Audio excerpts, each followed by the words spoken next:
All right. We'll see if I can do this. Chemicals, Mental issues. If we're thinking, I'm about to run out of time.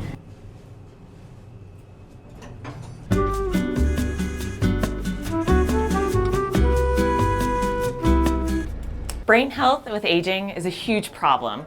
We want to prevent cognitive aging, Alzheimer's disease, and dementia as we age so people can lead fully functional, independent lives. I identify behavioral strategies, things that people can easily do to integrate into their daily routines, like physical activity, healthy diet, cognitive activity, and social activities.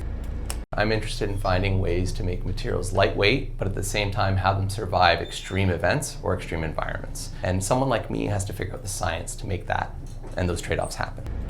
we're all exposed to medicines and chemicals in the environment, and we want to make sure that those are tested properly before they reach humans. My lab engineers miniature human models to be able to test those medicines and chemicals before they reach public health, because ultimately it's about safety. My latest work, After Black Lives Matter, is addressed to one of the largest and most important mass protests in recent history. And part of what the book does is take us beyond the spectacle of protests to think about the ways that these problems that are exposed by Black Lives Matter are actually facing really large swaths of the population.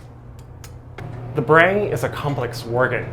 In order to understand how the brain works, we need to understand the molecular as well as the cellular functions at the molecular basis. My lab creates chemical and molecular tools to understand neurodegeneration as well as mental health issues.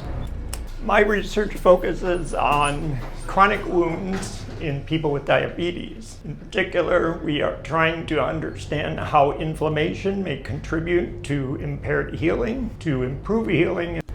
My research is about making the invisible visible. I develop imaging tools for studying therapeutic peptides in cells using tiny tags and Raman spectroscopy. We can study peptides in their near-native-like environment with the hope of accelerating drug discovery for drug-resistant infections and cancer. Creative solutions require diverse teams from diverse backgrounds with diverse perspectives. Through the work that I'm doing with the Justice and Joy Squad, we're trying to find ways to transform science, technology, engineering, and mathematics education so that the future that we're creating is a future where all of us are valued, are engaged, and belong. That can be our world.